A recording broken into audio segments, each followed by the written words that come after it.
Hi friends, ఇదైతే మనకి LIC అనమాట. హౌసింగ్ ఫైనాన్స్ లిమిటెడ్ ఏదైతే ఉందో అదైతే మనకి 250 అప్రెంటిస్ కోసం అయితే ఒక ఎగ్జామినేషన్ అయితే కండక్ట్ చేస్తుంది. దానికోసం మనకి ఆన్లైన్ అప్లికేషన్స్ అయితే ఇన్వైట్ చేస్తున్నారు. ఇక్కడ BFSI అనమాట, అంటే banking services, banking finance services and insurance ద్వారా అయితే ఈ అప్లికేషన్స్ అయితే ఇన్వైట్ చేస్తున్నారు. దీనికి సంబంధించి ఇదైతే మనకి అఫీషియల్ అడ్వర్టైజ్మెంట్ అనమాట. ఫ్రెండ్స్, దీనికి సంబంధించి మన ఆంధ్రప్రదేశ్ అండ్ తెలంగాణలో కూడా కొన్ని వేకెన్సీస్ అయితే ఉన్నాయన్నమాట. ఇదైతే మనకి అప్రెంటిస్ ట్రైనింగ్ మాత్రమే అనమాట, జాబ్స్ అయితే కాదనమాట. 1 year ట్రైనింగ్ అయితే ఇవ్వడం జరుగుతుంది. మీకు ట్రైనింగ్లో అయితే స్టైఫండ్ కూడా ఇవ్వడం జరుగుతుంది అనమాట.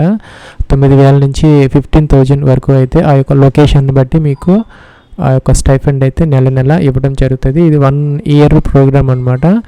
అప్రెంటిస్ స్టార్టింగ్ వచ్చేసరికి మనకి 15 January 2024 నుంచి 1 సంవత్సరం పాటు అయితే ట్రైనింగ్ ఇవ్వడం అయితే జరుగుతుంది. ఇంకా ఏజ్ క్రైటీరియాకి సంబంధించి as on 1st December 2023 check చేసుకోవాలి. మీకు 20 to 25 years మధ్య కనుక మీరు ఉంటే ఫ్రెషర్స్ అయ్యి ఉండాలన్నమాట. అంటే గతంలో మీరు అప్రెంటిస్ ట్రైనింగ్ తీసుకోకుండా అయితే ఉండాలన్నమాట. సో వాళ్ళు మాత్రమే దీనికి ఎలిజిబుల్ అయితే అవుతారు. ఇక్కడ 2 dates అయితే ఇవ్వడం జరిగిందనమాట.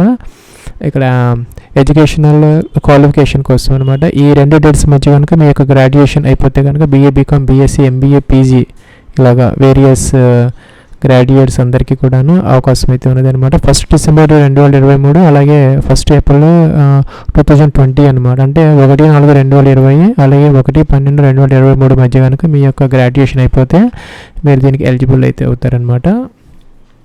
ఫ్రెండ్స్, ఇంకా ఇక్కడ మనకి దీనికి ఒక ఎగ్జామ్ అయితే కండక్ట్ చేస్తారనమాట. 100 multiple choice క్వశ్చన్స్తో బేసిక్ బ్యాంకింగ్,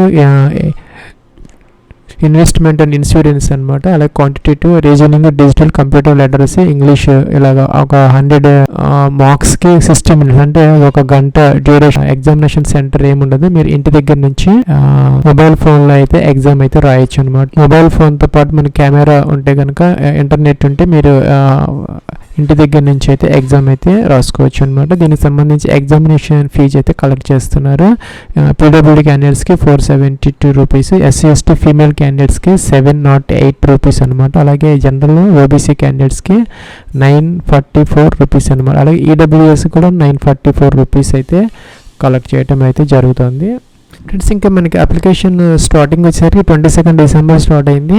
ఫ్రెండ్స్, ఇంకా మన 31st December 2023 లాస్ట్ డేట్ అనమాట. ఇంకా దీని ఫీజు పే చేసేదానికి BFSI ద్వారా 3rd January 2024 దాకా టైం అయితే ఇచ్చారనమాట. ఇంకా ఎంట్రన్స్ ఎగ్జామినేషన్ ఏదైతే ఉందో ఈ BFSI sector skill council of India అనమాట, వాళ్ళైతే కండక్ట్ చేస్తారు.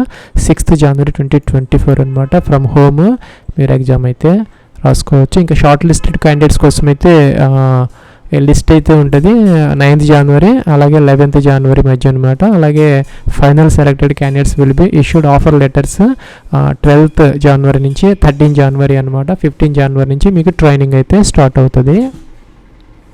ఫ్రెండ్స్, ఇంకా మనకి ఆంధ్రప్రదేశ్కి సంబంధించి 19 వేకెన్సీస్ దాకా ఉన్నాయి.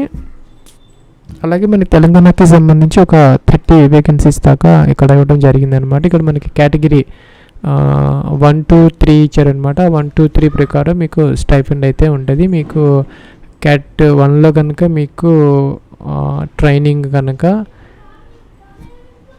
ప్లస్ మీకు కేటగిరీ 1 ఏరియాలో కనుక మీకు పోస్టింగ్ ఇస్తే మీకు 15,000 రూపీస్ పర్ మంత్ ఇస్తారు. అలా CAT 2 అయితే కనుక 12,000 పర్ మంత్ ఇస్తారు. CAT 3 ఏరియాలో కనుక మీకు ట్రైనింగ్ ఇస్తే కనుక 9,000 రూపీస్ పర్ మంత్ అయితే ఇవ్వడం జరుగుతుంది. ఫ్రెండ్స్, ఇదైతే మనకి అప్లికేషన్ ఆన్లైన్ ప్రాసెస్కి సంబంధించి లింక్ ఇచ్చారనమాట వీళ్ళు BFSI ద్వారా.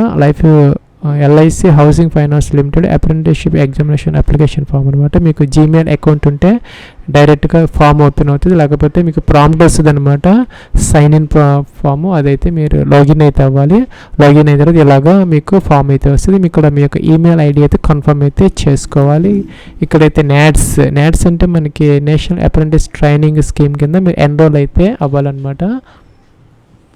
ఫ్రెండ్స్, ఇదైతే మనకి నేషనల్ అప్రెంటిస్ ట్రైనింగ్ స్కీమ్ NATSకి సంబంధించి ministry of education government of ఇండియాకి సంబంధించి ఇక్కడ ఎన్రోల్ అయితే అవ్వాలి. గతంలో అయ్యి ఉంటే కనుక మీ దగ్గర యొక్క నెంబర్ అయితే ఉంటుంది, ఎన్రోల్మెంట్ ID ఉంటుంది. లేకపోతే కనుక ఈ విధంగా మీరు ఎన్రోల్ అయితే అవ్వాలి. లో మీరు అప్లై చేసుకునే దానికి ముందు ఇక్కడ NATSలో మనం రిజిస్టర్ అయితే అవ్వాలన్నమాట, ఎన్రోల్ అవ్వాలి. అంటే నేషనల్ అప్రెంటిస్షిప్ ట్రైనింగ్ స్కీమ్ ఏదైతే ఉందో డిప్లొమా హోల్డర్స్ అలాగే BE BTech వాళ్ళకి, ఇదైతే మనకి portal.mh.nats.gov.in అన్నమాట. ఇక్కడికి వస్తే మనకి ఎన్రోల్ అని ఉంటుంది, దీని మీద క్లిక్ చేయాలి, కిందకి రావాలి, ఇక్కడ స్టూడెంట్ తీసుకోవాలి. స్టూడెంట్ తీసుకుంటే ఇక్కడ మనకి ఇదైతే మనకి నాట్స్ అంటే నేషనల్ అప్రెంటిస్షిప్ ట్రైనింగ్ స్కీమ్ అనమాట. ఇక్కడ మనకి స్టూడెంట్ అన్ని తీసుకోవాలి. మనం తీసుకుంటే ఇది వీళ్ళు వెర్షన్ అయితే మార్చారు, 2.0 వెర్షన్ వచ్చింది. ఇక్కడ క్లిక్ హియర్ అని ఉంటుంది, దీని మీద క్లిక్ చేయాలన్నమాట. సో మనకి వేరే పోర్టల్ అయితే ఓపెన్ అవుతుంది, రిజిస్ట్రేషన్ ఫామ్ అనమాట. రిజిస్ట్రేషన్ ఫామ్లోకి వెళ్ళిపోయి మనం ఇక్కడ ఎన్రోల్ అయితే చేసుకోవాలి. ఎవరంటే డిప్లొమా హోల్డర్స్ అలాగే గ్రాడ్యుయేట్ ఇంజనీర్స్ అనమాట, BE BTech చేసిన వాళ్ళు. ఇది చేసుకోవడానికి మీకు ఆధార్ కార్డు కావాలి, వ్యాలిడ్ పర్సనల్ ఈమెయిల్ ID కావాలి, మొబైల్ నెంబర్ కావాలి, పాస్పోర్ట్ సైజ్ ఫోటోగ్రాఫ్ కావాలి, Aadhaar seeded mapped bank account కావాలి స్టైఫండ్ ఇచ్చేదానికోసం. ఇంకా ఎడ్యుకేషన్ క్వాలిఫికేషన్ అనమాట, PDF కావాలన్నమాట. Diploma holders diploma BE BTech, అలాగే ఫస్ట్ పేజ్ ఆఫ్ పాస్బుక్ అనమాట, అవన్నీ కావాలి. నెక్స్ట్ ఇక్కడ అవన్నీ ఉంటే కనుక మీ దగ్గర ఎస్ పెట్టుకోవాలి. ఎస్ పెడితే కనుక ఇలా ఫామ్ వస్తుంది. ఇక్కడ మీరు do have undertaken previous training apprentice, మీరు ఎప్పుడైనా గతంలో కనుక ఈ అప్రెంటిస్ ట్రైనింగ్ తీసుకున్నారని అడుగుతున్నారు, నో పెట్టాలి. ఎస్ పెడితే మీకు ఇక్కడ ఎలిజిబిలిటీ అయితే ఉండదు. Do have any work experience for 1 year more, no పెట్టుకోవాలి. మీరు రెగ్యులరా పార్ట్ టైమా డిస్టెన్స్ చేశారని అడుగుతున్నారు, సెలెక్ట్ చేసుకోవాలి. మీ నేమ్, డేట్ ఆఫ్ బర్త్, మేలా ఫీమేలా, అలాగే కేటగిరీ, మీ కేటగిరీ జనరలా SC ST ఇవన్నీ ఇవ్వాలి. ఆధార్ కార్డ్ నెంబర్ ఇవ్వాలి, ఆధార్ కార్డ్ అప్లోడ్ చేయాలి. మీరు ఏ స్టేట్ సెలెక్ట్ చేసుకోవాలి, డిస్ట్రిక్ట్ సెలెక్ట్ చేసుకోవాలి, కిందకి రావాలి. మీరు ఏ ఇన్స్టిట్యూట్లో చదువుకున్నారు ఇవ్వాలన్నమాట. అన్నీ ఉంటాయి ఇక్కడ, లేకపోతే అదర్స్ ఉంటుంది, లాస్ట్లో పెట్టుకోవచ్చు. ఫ్రెండ్స్ ఇంక ఇక్కడ కోర్స్ సెలెక్ట్ చేసుకోవాలి, మీకు బ్రాంచ్ ఆఫ్ ఇంజనీరింగ్ స్ట్రీమ్ అనమాట. స్పెషలైజేషన్ సెలెక్ట్ చేసుకోవాలి. దాంట్లో మళ్ళీ సివిల్ అయితే సపోజ్ సివిల్లో ఇదనమాట సెలెక్ట్ చేసుకోవాలి. స్టూడెంట్ ID నెంబర్ ఉంటే కనుక ఇవ్వాలి. స్టార్ మార్క్ పెట్టినవన్నీ కంపల్సరీగా ఎంటర్ చేయాలి. యూనిక్ రిజిస్ట్రేషన్ రోల్ నెంబర్ ఇవ్వాలి, మీకు డిప్లొమా ఇంజనీరింగ్ సంబంధించి. ఇయర్ ఆఫ్ పాసింగ్ సెలెక్ట్ చేసుకోవాలి, అలాగే మంత్ ఆఫ్ పాసింగ్, పర్సంటేజ్ ఎంత వచ్చింది, CGPA అయితే కనుక దాన్ని కన్వర్ట్ చేసుకోవాలి. ఈమెయిల్ ID ఇవ్వాలి, మొబైల్ నెంబర్ ఇవ్వాలి, పాస్వర్డ్ జనరేట్ చేసుకోవాలి, పాస్వర్డ్ కన్ఫర్మ్ చేయాలి. ఇక్కడ క్యాప్చా ఇచ్చేసి మనం సబ్మిట్ అయిపోయిన తర్వాత ఇంకా అదర్ డీటెయిల్స్ ఉంటాయి. ఫ్రెండ్స్ మనకి ఈమెయిల్ ఐడికి లింక్ వస్తుంది, దాన్ని మీద క్లిక్ చేసి యాక్టివేట్ చేసుకున్న తర్వాత ఇక్కడికి రావాలి. లాగిన్ ఫామ్ అనమాట ఇది. ఇక్కడ ఈమెయిల్ ఐడి ఎంటర్ చేయాలి, అక్కడ రిజిస్ట్రేషన్లో ఇచ్చినటువంటిది. పాస్వర్డ్ మనం జనరేట్ చేసుకున్నాం, అక్కడ ఎంటర్ చేసుకోవాలి, క్యాప్చా ఎంటర్ చేయాలి, లాగిన్ అనాలి. ఫర్గాట్ పాస్వర్డ్ ఇది తీసుకోవాలి, రిజిస్టర్ నవ్వు అయితే ఇది తీసుకోవాలన్నమాట.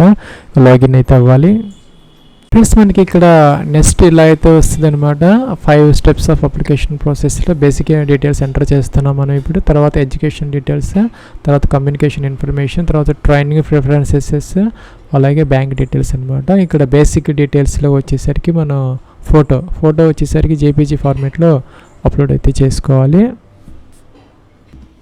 ఫ్రెండ్స్ మనకి నెక్స్ట్ ఇలా అయితే వస్తుంది అనమాట. నేమ్ ఆఫ్ ద స్టూడెంట్, మీ యొక్క నేమ్ ఏదైతే ఉందో అదైతే ఇక్కడ పూర్తిగా నేమ్ అయితే ఇక్కడ ఎంటర్ అయితే చేసుకోవాలి. డేట్ ఆఫ్ బర్త్ అనమాట, డేట్ ఆఫ్ బర్త్ ఇక్కడ ఎంటర్ చేయాలి. జెండర్ మేల్ ఫీమేల్ సెలెక్ట్ చేసుకోవాలి. మీ యొక్క మదర్స్ నేమ్ ఇక్కడ ఎంటర్ చేయాలి. కేటగిరీ అక్కడ మనం ఆల్రెడీ ఎంటర్ చేస్తే వస్తే, ఒక రాకపోతే ఇక్కడ ఎంటర్ చేసుకోవాలి. మీ యొక్క ఫాదర్స్ నేమ్ ఎంటర్ చేయాలి, ఆధార్ కార్డు వస్తుంది. అలాగే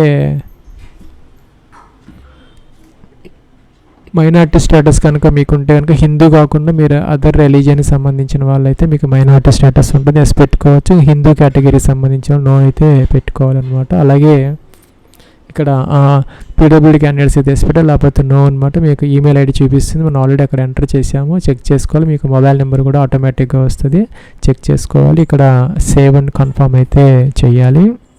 ఫ్రెండ్స్ మనకి నెక్స్ట్ ఇలా అయితే వస్తుంది అనమాట. ఇక్కడ state to which institute belongs to అంటే ఫ్రెండ్స్ మీరు డిప్లొమా గ్రాడ్యుయేషన్ అనేది మీరు ఏ స్టేట్లో చేశారు, అలాగే ఏ డిస్ట్రిక్ట్లో మీరు గ్రాడ్యుయేషన్ డిప్లొమా చేశారు, ఇంకా ఇన్స్టిట్యూట్ నేమ్ అనమాట. ఇంకా ఎడ్యుకేషన్ టైప్ అంటే మీరు డిప్లొమానా లేకపోతే ఇంజనీరింగ్ ఏదైతే చేశారో అది సెలెక్ట్ అయితే చేసుకోవాలి. గ్రాడ్యుయేషన్ లేకపోతే డిప్లొమా అనేది ఇక్కడ కోర్స్ నేమ్ అనమాట. మీరు ఏ బ్రాంచ్ ఆఫ్ ఇంజనీరింగ్లో చేశారనేది కోర్స్ నేమ్ అనమాట. అంటే ఇక్కడ కెమికల్ ఇంజనీరింగ్ లేకపోతే కంప్యూటర్ ఇంజనీరింగ్ అనేది వాటిల్లో మళ్ళీ స్పెషలైజేషన్ ఏదైనా ఉంటే ఇక్కడ ఎంటర్ అయితే చేసుకో. సపోజ్ కంప్యూటర్ సైన్స్ అయితే ITనా లేకపోతే కంప్యూటర్ టెక్నాలజీ, కంప్యూటర్ అప్లికేషన్స్, ఆ విధంగా ఇక్కడ స్పెషలైజేషన్ ఈ లిస్ట్ నుంచి సెలెక్ట్ అయితే చేసుకోవాలి. స్టూడెంట్ ఐడి నెంబర్ అయితే ఇక్కడ ఇవ్వాలన్నమాట. యూనిక్ రిజిస్ట్రేషన్ రోల్ నెంబర్ అయితే ఎంటర్ అయితే చేసుకోవచ్చు. ఇయర్ ఆఫ్ పాసింగ్ అయితే ఇక్కడ ఎంటర్ చేసుకోవాలి. అలాగే month of passing of diploma or graduation అనమాట. ఇంకా పర్సంటేజ్ లేదంటే CGPA ఇక్కడ ఎంటర్ అయితే చేసుకోవాలి. అలాగే మనకి డిగ్రీ లేదంటే డిప్లొమాకి సంబంధించి ప్రొవిజనల్ లేకపోతే పాస్ సర్టిఫికేట్ PDFలో 1 MB వరకు అప్లోడ్ అయితే చేసుకోవాలి. మీరు ఆ డిగ్రీ అనేది ఇంటర్మీడియట్ తర్వాత చేశారా, డిప్లొమా తర్వాత చేశారా, లేకపోతే ITI తర్వాత డిప్లొమా చేశారా, లేకపోతే డిప్లొమా తర్వాత గ్రాడ్యుయేషన్ చేశారా అనేది ఇక్కడ ఎంటర్ అయితే చేసుకోవాలన్నమాట. ఇక్కడ BE BTech, అలాగే B.Pharma, బ్యాచిలర్ ఆఫ్ ఆర్కిటెక్చర్, ఇంకా హోటల్ మేనేజ్మెంట్, లైబ్రరీ సైన్స్, ఇలా ఇక్కడ ఇచ్చినటువంటి వీళ్ళందరూ కూడా దీంట్లో రిజిస్టర్ అయితే అవ్వచ్చు అనమాట. ఫ్రెండ్స్ ఇక్కడ నెక్స్ట్ అబౌట్ యువర్ సెల్ఫ్ అని వచ్చింది. మీరు ఐఆమ్ ఏ సివిల్ ఇంజనీర్, లేకపోతే ఎలక్ట్రికల్, లేకపోతే ఐఆమ్ ఏ డెవలపరా, కంప్యూటర్ సైన్స్ అయితే అదైతే మెన్షన్ అయితే చేసుకోవాలన్నమాట. అలాగే జనరల్ స్కిల్స్ అనమాట. ఇక్కడ కామా పెట్టి మీకు ఉన్నటువంటి స్కిల్స్ ఆ యొక్క పర్టికులర్ బ్రాంచ్లో ఆఫ్ ఇంజనీరింగ్లో కామా పెట్టి మీరు ఎంటర్ అయితే చేసుకోవచ్చు. సపోజ్ కంప్యూటర్ అప్లికేషన్స్ అయితే కనుక మీకు వచ్చినటువంటి లాంగ్వేజెస్ కానీ ఇంకేదైనా అదర్ స్కిల్స్ ఇక్కడ ఎంటర్ అయితే చేసుకోవచ్చు. లాంగ్వేజెస్ అనమాట. ఇక్కడ కామా పెట్టేసి మీరు ఇక్కడ ఎంటర్ అయితే చేసుకోవాలి. అయితే స్పేసెస్ అయితే మనకి అలౌ చేయరు అనమాట. స్పేసెస్ అలౌ చేయరు కాబట్టి English comma, Telugu comma, Hindi అలా పెట్టుకోవచ్చు. నెక్స్ట్ ఇక్కడ సేవ్ అండ్ కంటిన్యూ అయితే చేసుకోవాలి. పర్మనెంట్ అడ్రస్ అనమాట. పిన్ కోడ్, డిస్ట్రిక్ట్, అలాగే పోస్ట్ ఆఫీసు, స్టేట్, మీ అడ్రస్లో నుంచి డోర్ నెంబర్, ఫ్లాట్ నెంబర్తో సహా కంప్లీట్ పర్మనెంట్ అడ్రస్, అలాగే ఈ ప్రజెంట్ అడ్రస్ ఎంటర్ చేయాలి. చేసి ఇక్కడ సేవ్ అండ్ కంటిన్యూ దీని మీద క్లిక్ అయితే చేసుకోవాలి.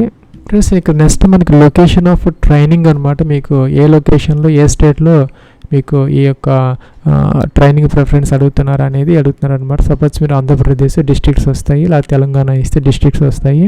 మీరు ఏ స్టేట్లో ఏ డిస్ట్రిక్ట్లో మీరు ట్రైనింగ్ ఫస్ట్ ప్రిఫరెన్స్ ఇస్తున్నారు, సెకండ్ ప్రిఫరెన్స్, థర్డ్ ప్రిఫరెన్స్ ఇలాగైతే ఇచ్చుకోవచ్చు అనమాట. అలాగే మనకి ఇక్కడ ఫీల్డ్ ఆఫ్ ప్రిఫరెన్స్ అనమాట. సపోజ్ మీరు కంప్యూటర్ సైన్స్ అయితే కనుక హార్డ్వేర్ అవన్నీ సాఫ్ట్వేర్ సంబంధించి, లేకపోతే ఆ విధంగా మీరు ఇక్కడ ఆ యొక్క 3 ఆప్షన్స్ అయితే మీ బ్రాంచ్ ఆఫ్ ఇంజనీరింగ్కి సంబంధించి మీరు ఏ పర్టికులర్ ఫీల్డ్లో అయితే మీరు ట్రైనింగ్ తీసుకోవాలనుకుంటున్నారు ఈ లిస్ట్ నుంచి ఈ 3 అయితే సెలెక్ట్ అయితే చేసుకోవాలి.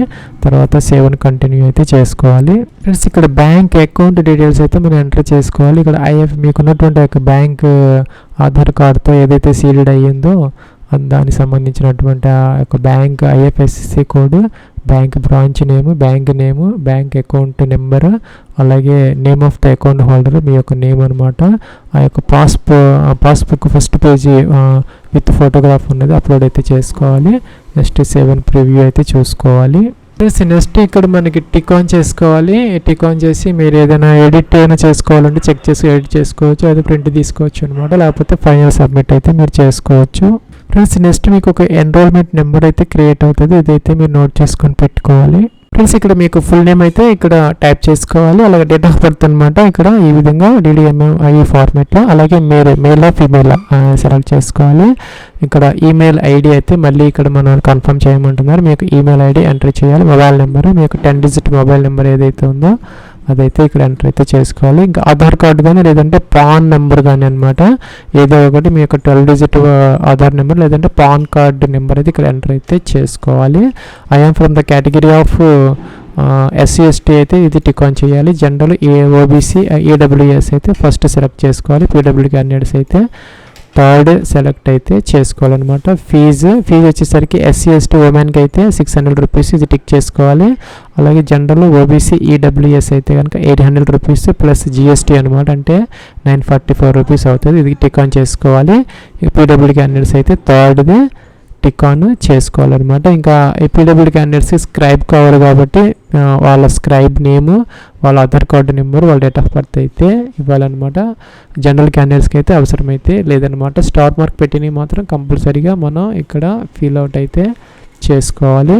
ఇలాగే కిందకి రావాలన్నమాట. ఇక్కడ మనకి మీ యొక్క గ్రాడ్యుయేషన్ అంటే బీకామా, మీరు BScనా, BAనా, MBAనా, ఇంకా అదర్ గ్రాడ్యుయేట్స్ అందరు కూడాను దీనికి ఎలిజిబుల్ అయితే అవుతారనమాట. గ్రాడ్యుయేషన్ అనేది కంపల్సరీ, ఏదో ఒక గ్రాడ్యుయేషన్ ఉన్నా కూడా దీనికి అప్లై అయితే చేసుకోవాలి. అలాగే పోస్ట్ గ్రాడ్యుయేషన్ ఉన్నా కూడా మీరు అప్లై అయితే చేసుకోవచ్చు అనమాట. మీరు MBA కాకుండా అదర్ పీజీ ఉంటే కనుక లాస్ట్ తీసుకోవాలి. ఎనీ గ్రాడ్యుయేషన్ అయితే ఇది తీసుకోవాలి. ఎంబీఏ అయితే ఇది, బీఏ అయితే ఇది, బీఎస్సీ, బీకామ్ అనమాట. అలాగే my graduation, post graduation college name, మీరు ఏ కాలేజీలో గ్రాడ్యుయేషన్ లేదంటే పీజీ చేశారు అదైతే మీరు ఎప్పుడు కంప్లీట్ చేసుకున్నారు పీజీ లేదా గ్రాడ్యుయేషన్ అనమాట. 20 to 23 మధ్య ఉన్న వాళ్ళు మాత్రమే దీనికి ఎలిజిబుల్ అయితే అవుతారనమాట. మా యూనివర్సిటీని మీరు ఏ యూనివర్సిటీలో ఆ యొక్క డిగ్రీ లేదంటే పీజీ చేశారు ఇక్కడ మనం ఎంటర్ అయితే ఈ విధంగా చేసుకోవాలన్నమాట ఫ్రెండ్స్. అలాగే ఇక్కడ local language that I can speak fluently అనమాట. మీరు మన ఆంధ్ర తెలంగాణకి అప్లై చేస్తే తెలుగు అయితే మీరు ఎంటర్ చేసుకోవచ్చు. I can read and write and local language, మీరు రీడ్ రైట్ అండర్స్టాండ్ చేసుకోగలరు కాబట్టి తెలుగు ఎస్ పెట్టుకోవాలి. I am from the state of అని చెప్పేసి మీరు ఆంధ్రాన తెలంగాణ ఇదైతే మీరు ఎంటర్ అయితే చేసుకోవాలి. అలాగే ఇక్కడ మీరు డిస్ట్రిక్ట్ అనమాట, మీరు ఏ డిస్ట్రిక్ట్ నుంచి సపోజ్ మీరు మీరు అప్లై చేస్తున్నారు. అలాగే all information provided by me here above are correct, మీ యొక్క డిక్లరేషన్ అడుగుతున్నారు అనమాట. పైన ఇచ్చినటువంటి ఇన్ఫర్మేషన్ అంతా కరెక్ట్గా ఉన్నాయి, దానికి సంబంధించినటువంటి డాక్యుమెంట్స్ నేను సబ్మిట్ చేయగలను అయితే చూపించగలను అని చెప్పేసి టిక్ ఆన్ చేసుకోవాలి. ఎస్ అని. I got the information about, దీని గురించి మీకు ఎలా తెలిసింది అని అడుగుతున్నారు అనమాట. ఇక్కడ టైమ్స్ ఆఫ్ ఇండియానా, ఈమెయిల్ ఆఫ్ బీఎఫ్ఎస్ అయినా, ఇంకా మై కాలేజ్ ఫ్రెండ్సా, ఎలాగో తెలిసిందని చెప్పేసి ఇక్కడ ఏదైతే మీరు సెలెక్ట్ చేసుకో. సబ్మిట్ అనే బటన్ ఉంది, దీని మీద క్లిక్ అయితే చేసుకోవాలి. A copy of your responses will be email to the address that మీరు పైన ఇచ్చినటువంటి ఈమెయిల్కి అయితే మీకు అన్ని కరస్పాండెన్స్ ఇన్ఫర్మేషన్స్ అయితే వస్తూ ఉంటాయి అన్నమాట టైం టు టైము. ఇక్కడ సబ్మిట్ అయితే చేసుకోవాలి. క్లియర్ ఫామ్ అంటే మీరు పైన ఇచ్చినటువంటి అన్ని ఫీల్డ్స్ క్లియర్ అయిపోతాయి, మళ్ళీ మీరు ఫ్రెష్గా అయితే ఫామ్ వస్తుంది, ఎంటీ ఫామ్ మీరు ఎంటర్ అయితే చేసుకోవచ్చు. ఫ్రెండ్స్ మనం సబ్మిట్ అన్నాము. Thanks you BFSA SSC will respond you soon అని వచ్చింది. ఇక్కడ ఎడిట్ యువర్ రెస్పాన్స్ అనే బటన్ అయితే ఇచ్చారు. ప్లస్ మనకి ఆ ఫామ్ అయితే వచ్చింది అనమాట. మీరు ఏదైనా ఎడిట్ చేసుకోవాలంటే ఎడిట్ అయితే చేసుకోవచ్చు. ఇక్కడ మనకి ఫీజు గురించి ఏమి ఇక్కడ మనకి లింక్ అయితే రాలేదు.